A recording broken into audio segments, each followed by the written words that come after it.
What's good, y'all? Welcome to my review for day one of WrestleMania 36. Too big for one night. Too much garbage for one night, ladies and gentlemen. And overall, the show started like shit. Honestly, I was like, oh, somebody fucking end me. This show is fucking garbage. This show is fucking filth. This is the worst WrestleMania I have ever seen. You know. It started off horrific. Horrid. Absolutely unwatchable. But then it's around the middle point after those first two god-awful matches. The show started to pick up, and then we got this stuff with The Undertaker in the Boneyard match, which is pretty much just a buried alive match. I was like, okay, this is hype.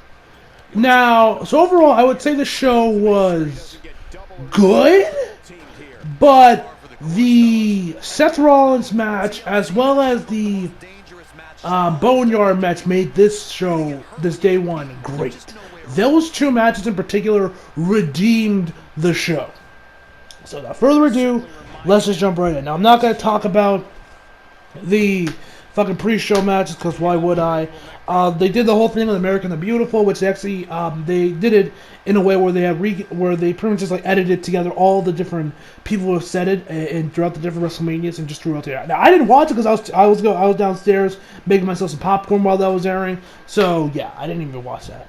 Next up, we started off with Alexa Bliss and Nikki Cross. Lexa versus the Kabuki Warriors. Bathroom break? Oh, fucking hell yes. Did I watch this match? Fuck no! This match, now, I would come out here and rip this match a new ass, because even though I didn't watch, I saw parts of it. I would rip this match a new asshole about how boring it was, how it didn't matter. Asuka ranting in Japanese was about the only thing that was good about the show, and I do enjoy when Asuka's ranting in Japanese. I think it's pretty funny. Oh wait, I can't forget about Rob Gronk. Jesus fucking Christ. Oh my God. Now, I know like the Patriots. I'm a Steelers guy, so fuck the Patriots. But Jesus fucking Christ. Oh my God. What the hell was he wearing? Those fucking sunglasses? He's like, yeah, man, welcome to WrestleMania. I'm like, what the fuck am I watching? What is this bullshit? Oh my God. Envy. Somebody, hand me some bleach and just finish me. Absolutely god awful. And then you have that Mojo be like, yeah, man, it's WrestleMania. Oh, give me some shots. Oh, yeah. Like, I'm like, what the fuck is this bullshit I'm watching? What is this shit? And then we got the Miz and Morrison rap video. Dear God, I've never wanted to rap. I think I would honestly take Lil Pump over that shit. But enough of that. Now, as I mentioned, I would come out here and shit all over the the women's tag team title match because it deserves it, because the match was just shit. But I'm not going to, because this match meant a lot to Kairi Sane. As she mentioned on Twitter, she said to recently, like a little bit after the match, she said, "We could not win the match, but I was able to fulfill my promise to one of my best friends to have a title match at WrestleMania. You will watch from heaven, right?" Now, apparently someone actually retweeted, someone else posted about Kairi because she was actually trending. I was curious why she was trending, and that's how I found this shit out. Back in 2017 now, I'm assuming this is around the time she left Stardom and came over to WWE through the Mae Young Classic and NXT and all that shit. She mentioned this: "Before I came here to the U.S., I made a promise with my best friend in front of her grave. No matter where you are, I won't let you down." And then, which the second one was of the tweet right now, where she says, she main evented wrestling, or not main evented, that she had a title match at WrestleMania. So, after reading this, I can't shit on the match, not completely. The match was still god awful. Alexa Bliss could not wrestle her way out of a fucking paper bag, and yeah. But one thing I will rip a new asshole, hell, I'll make sure it's fucking 15 motherfuckers. It is what Michael Cole said on commentary right after this. Oh my fucking God, does this motherfucker not watch NXT? Or something? JBL is also on commentary, which I'm sure JD has his own thing to say about that. But he mentioned that this match, this nothing worthless women's title match, which by the way, Alexa Bliss and Lexa got the belts. Who cares? The belts are still fucking worthless. He mentioned that this is the best match Nikki Cross has had in WWE. I think Asuka versus Nikki Cross on NXT for a last woman stand match for the NXT Women's title. Got something to say about that, Michael? Showing very few signs of life here. Really? Yeah, there's no way he comes back. That had to be a Vince McMahon line. That had to be a fucking Vince McMahon line, because Jesus fucking... Does Michael Cole not watch NXT? I am legitimately laughing. Does he not watch NXT?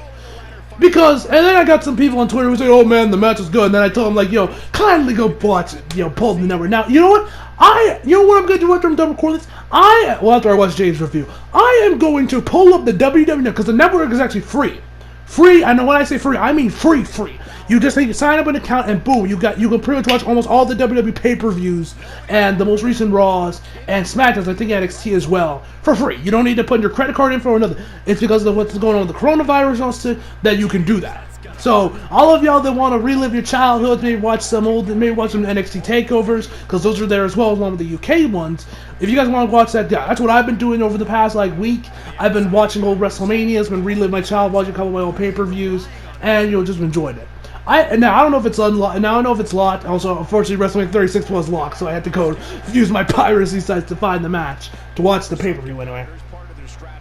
But after I'm done with this and I get the James, I am going to pull up, if I can watch on the network, if not I'll go on Daily Motion 5. I am going to watch the last woman standing match between Asuka and Nikki Cross. And you guys will see me on Twitter praising the match, probably. Anyway. So, match was shit. Let's move on. Next up we have Baron Corbin versus Elias. God! Could you start any worse? Next! I'm not even telling this because it was shit. The only thing good about this was Baron Corbin screaming at the refs and commentators. That was mildly entertaining. Besides that was shit. I think Elias won the match with a roll-up or some shit. I don't even know. I don't even care. The fuck was next? Yes. Shayna Baszler versus Becky Lynch.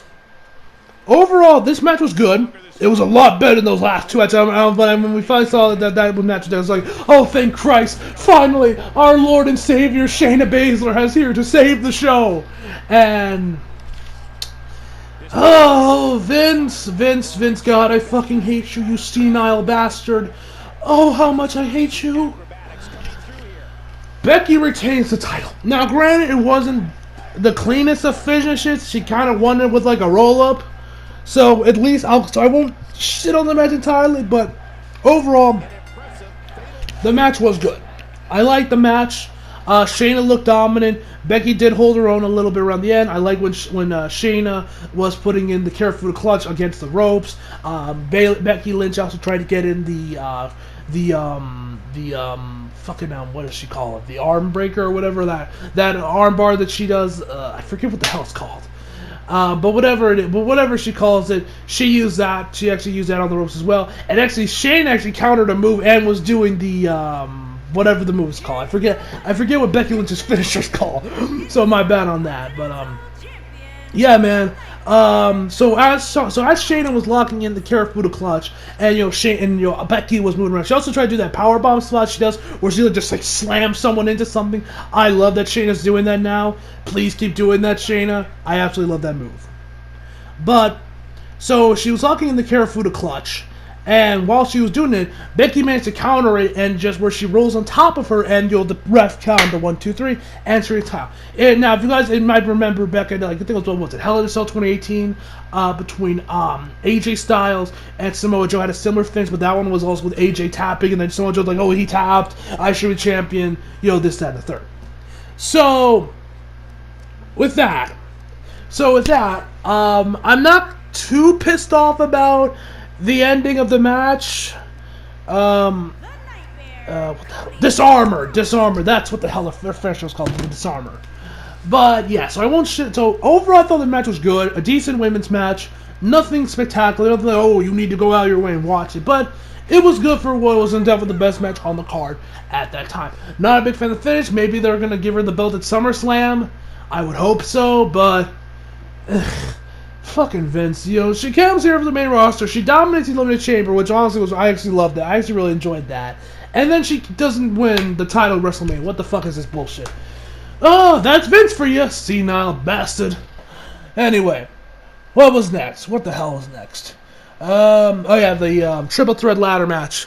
Now this match was really good.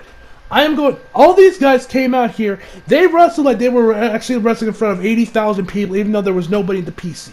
I gotta give these guys credit. All three of them, John Morrison, Jimmy Uso, and Kofi Kingston. Although, what the fuck was up with Kofi's hair? The people say John Cena looked like a bowl of Fruity Pebbles. Kofi's hair looked like a bowl of Fruity Pebbles. It was multiple colors and shit. It looked fucking stupid.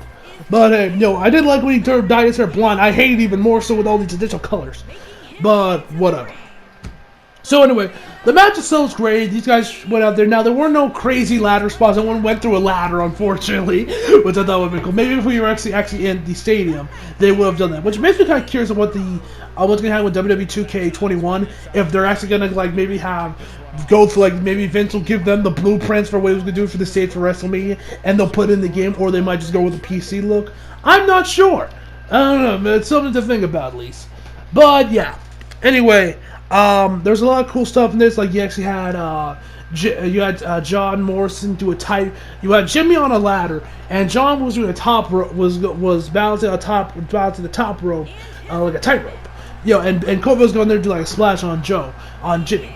So what actually happened is that John Morrison gets to him and does a Spanish fly off the top rope. It looked really, really cool, and the finish I also really liked. Where you had Jimmy and John Morrison and Kofi Kingston all like scrambling to get the belt, and they managed to unhook the double thing. And then they just kind of started battling with each other to get the belt. And Jimmy and Kofi ended up like headbutting John Morrison with the belt, and John took both of the belts with him when he fell down, and he won the match that way. I actually liked that finish. It was actually a nice little clever finish, and it actually reminded me of I think I want to say it was the 2015 Money in the Bank. Between Seth Rollins and Dean Ambrose. You guys might remember the finish was that similar where where they kind of like both kind of took out the title at the same time, and they were both like having a tug of war, but like I think Dean got it first, but Seth ended up becoming the winner, and Dean carried the belt on like Raw for the next couple of weeks.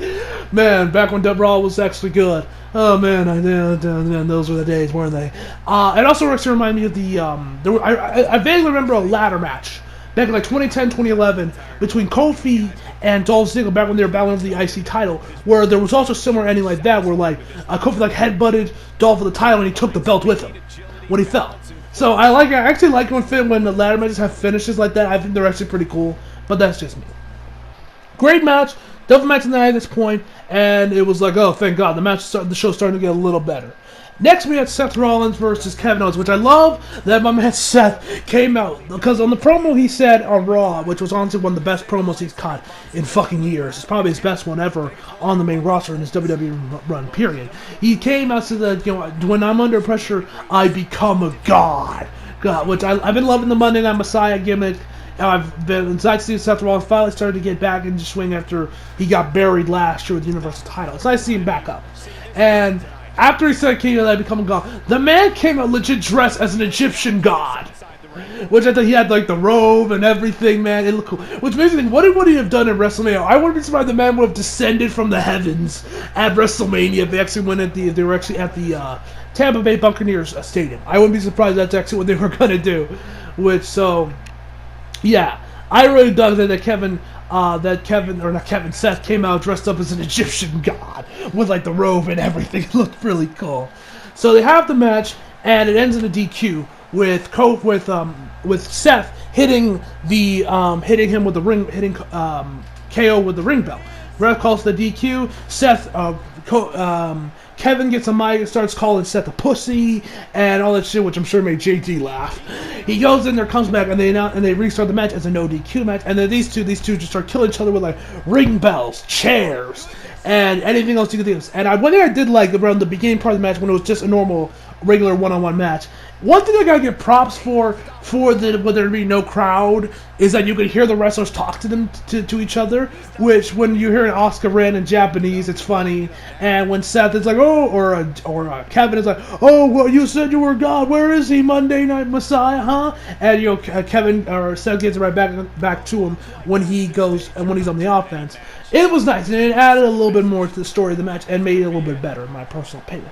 So then let's talk about the finish. This was Batshit's say. So my man Kevin Owens goes in the back goes behind like the ring area with like the timekeeper and everything, climbs the WrestleMania sign and does like a dive or whatever the fuck off of it into Seth Rollins on the announce table. It gets destroyed. I'm like, holy shit, this is awesome. And so they get in there. A couple extra calendars were like where Seth hits the pop-up power bomb, which I think is actually I believe how he won. He also did a stunner. He commands his match to avoid the curve stomp, and Kevin with I believe a pop-up power bomb. It was either a pop-up power bomb or a stunner that he won the match with. Either way, Kevin won the match 1-2-3.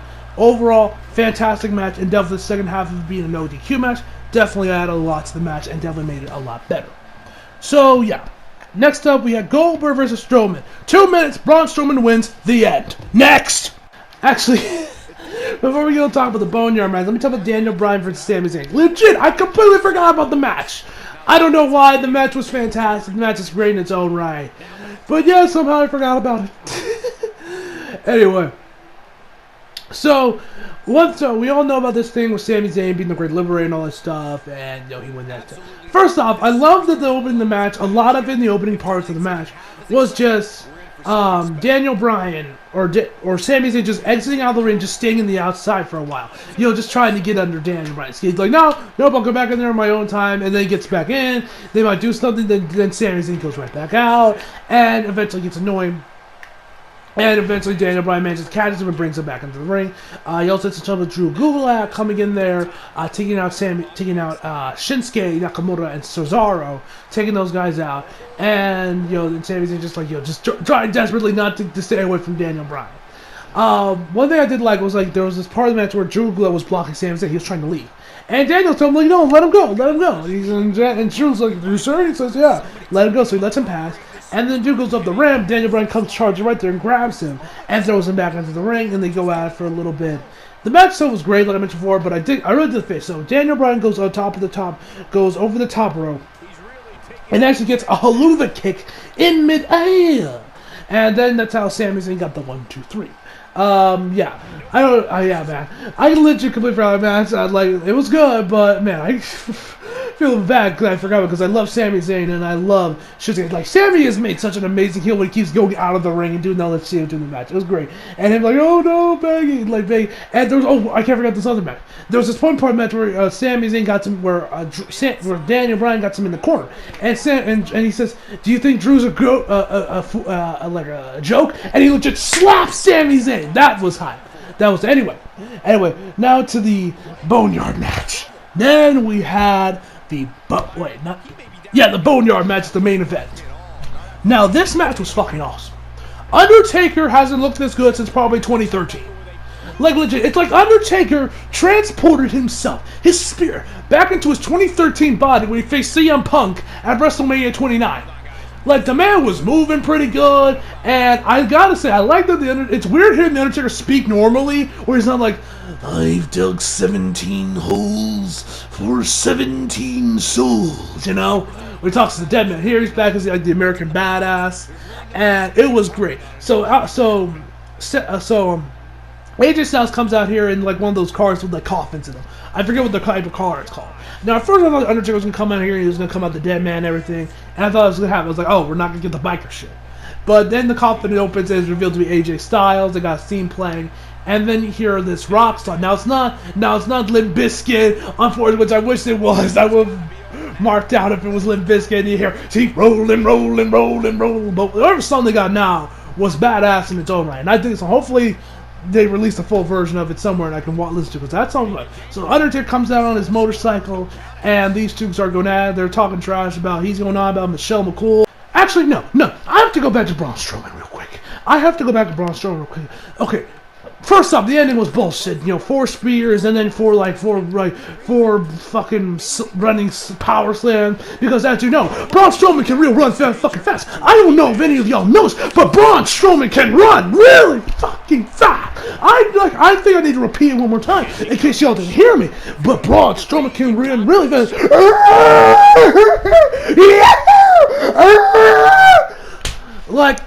First off, The way he gets in there makes no damn sense. They just like, oh, he's in there with Goldberg. We're not gonna tell you why. And then there's the shit he said to Evil Uno, like, oh, you should just quit if you cannot pay your own bills. You know, and that bullshit. And also, Braun Strowman can wrestle. And I don't know if you know this, ladies and gentlemen, but he can run really fast. That's all he's good for. Jesus fucking Christ. Fuck Braun Strowman. I never liked the guy, but holy fuck, I hate him more so now than I did back then. I never liked Braun Strowman. Even back in 2017, where everybody and their fucking grandma was all over him. Everyone loved Braun Strowman. I didn't. I was more or less indifferent to the guy. Guess I was right. Anyway. Motherfucker has no respect for the fucking business, and fuck it. He has no business being world champion. Get that belt off him. Please, Roman, come back and get that belt off him as soon as possible. I don't care if it's Money in the Bank, SummerSlam, the SmackDown after Mania. Just get the belt off of him. Anyway. So back to the Undertaker match. So they go at it for a bit, like, you know, but AJ Styles he goes for a brick, and he goes to beat over to the head of it. Yes, this some fucking, we're going Kill Bill Volume 2 here. I'm just waiting for Pai Mei to show and stroke his beard like a badass. So he got there, Undertaker counters, they go through a couple of spots. Undertaker punches through the window of the car. What was it called? A hearse? I think the car was called a hearse. He punched her. He's like, son of a bitch, because he like cut his arm. I don't know if he like legit cut his arm or that was just all makeup and shit. Either way, he's like, son of a bitch. So he goes in there. They go at it a couple more, and then later on in the match, AJ.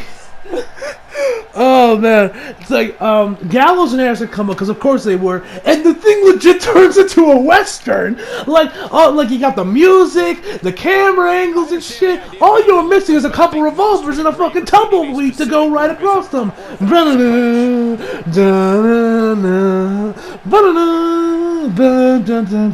That's all you're missing, man.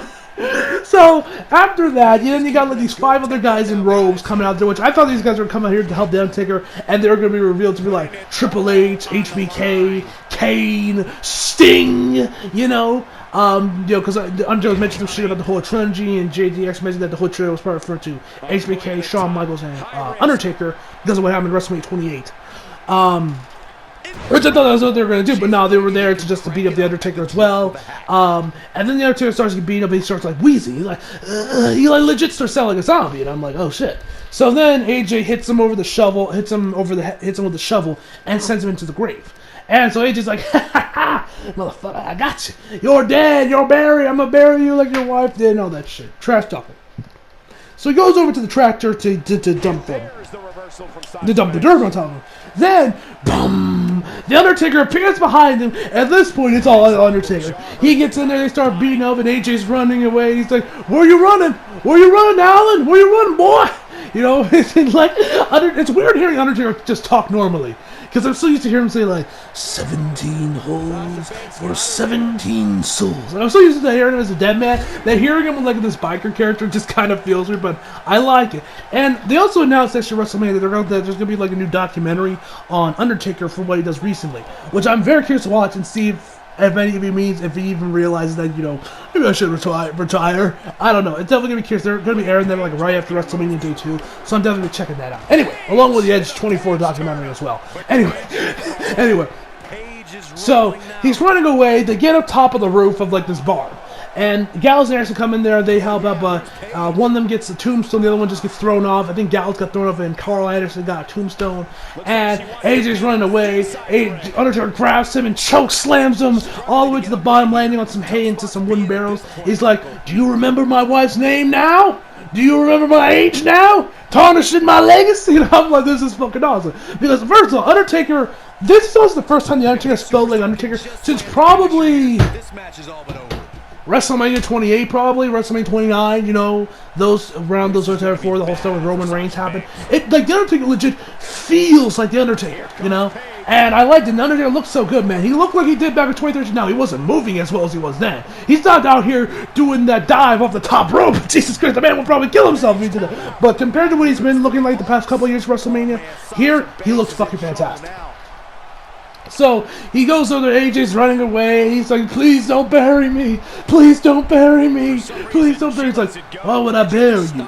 I gotta give you your props. No one, very few men have beaten and given up a fight like you, AJ. And, you know, he's like, please don't bury me. And he's like, I'm sorry. He's like, sorry? What are you sorry for? And I'm just sitting there being like amazed by this because this is fucking epic. And then AJ, then he gets him up and he says, you're a good brother. They hug. And AJ and then Undertaker walks away. Because he says, why would I bury you? I'm not going to bury you. So I'm thinking that either AJ is going to come out there and attack him, then Undertaker's going to beat him and throw him in the grave. Or Undertaker's just going to come back and hit him with like a last ride or something. Or a tombstone into the grave.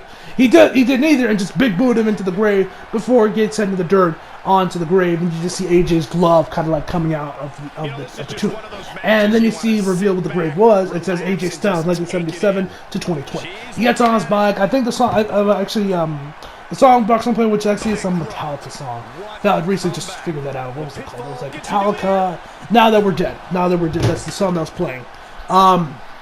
So he raises his hand up, he goes on his bike, puts his bandana back on because he lost it. And imagine actually AJ said, oh, damn it, you broke one of my fingers. And so he gets his bandana, puts it back on, lifts his arm up, and then you actually see his cross logo up here on top of the barn where they were along with some fire. It looked cool, and he just runs off. That was fucking cool. I liked it, and I also liked his outfit he was wearing with the biker stuff, and had his logo in the back there, and it looked fucking cool. I am really digging that Undertaker went back to the biker gimmicks, because I think the Deadman's runs course, especially after WrestleMania 33. He really should have retired after WrestleMania 33, but what do I know? And now, if I was Undertaker, I would retire now. That was the best match I've had in fucking years, since probably WrestleMania 29 against CM Punk. So if I'm Undertaker, I'm done. I'm finally putting the hat back. I'm finally putting the bike back in the garage and, you know, just retire. I don't know if he will. I'm not sure. I think he should. I think he's done everything. He has nothing more else to prove. But hey, I'm not Mark Calloway. So there's that. Anyway, so overall, what would I? And also, I would tell you guys, even if you're someone that, if there's one thing I would recommend you guys check out from WrestleMania 36, it's definitely that match. If you guys did not watch the show, watch that match. It's fucking awesome. But what would I rate the show? Honestly, with those first two matches, I was willing to give this show like a 1, a 2, a 4. But after the rest of the show, the Becky Lynch match was good. The Kevin Owens match was great. Awesome, actually, with that ending. The triple threat tag SmackDown title match was also fantastic. Kevin Owens was also fantastic, and the Braun Strowman match was fucking garbage, but whatever. And the Undertaker match was honestly probably one of the best matches I've seen from the main roster in fucking years. Honestly, it was really fucking good. Like, it's some of the best, like, buried alive, casket match, whatever you want to call it, match I've seen. Definitely. So overall, I'm going to give this show, or day one anyway, an 8.5 out of 10. That's going to be my verdict just from the Kevin Owens match, the ladder match, as well as the Seth Rollins match, and most importantly, the Boneyard match. The Boneyard match is the biggest reason why I got that rating. So yeah, day 2 we got Edge, we got the Firefly Funhouse match, which after watch this match, I'm definitely a little bit more excited for the Firefly Funhouse match. Hopefully it's good. I trust my man John Cena because he's a fun ghost. He's been delivering some amazing promos. And yeah, he had the ladder match, the Edge, Randy Orton last man stand match should be fucking fantastic. I love Edge. It's glad to see him back. Drew McIntyre versus Brock Lesnar should be good, hopefully. And yeah, man, we'll have to wait and see him tomorrow. So yeah, tell me down below what you guys thought of day 1. Did you love it? Did you hate it? Tell me all that down below. And yeah, so hope y'all enjoyed the video. Leave a like if you did. Subscribe if you're new. Follow me on Instagram, Twitter, flag, link on the description box below. And as always, come back for more. See you guys next time.